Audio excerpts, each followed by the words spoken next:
আজ অনেক দিন পরে বাজার থেকে শোল মাছ আনা হয়েছে, তাই ভাবলাম একটু আপনাদের সাথে শেয়ার করেই নিই রান্নাটা।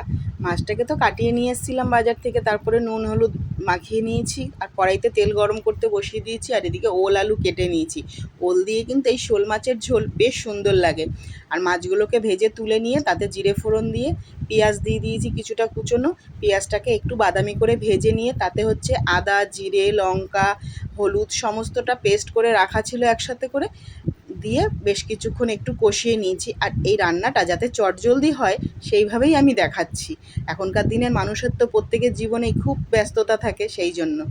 আর এই যে ওল আলুকে আমি আলাদা করে ভাজিনি, মশলা কষিয়ে তার উপর থেকে দিয়ে ওল আলুটাকেও কিছুক্ষণ একটু কষিয়ে নিয়ে পরিমাণ মতন জল দিয়ে দিয়েছি। ঝোলেরটা যেই ফুটে উঠেছে তখনই মাছগুলোকেও পরস্পর দিয়ে একটু ধিমি আঁচ করে রেখেছি, যেহেতু ওল আলুটা যেন একদম সুন্দরভাবে সেদ্ধ হয়ে যায়।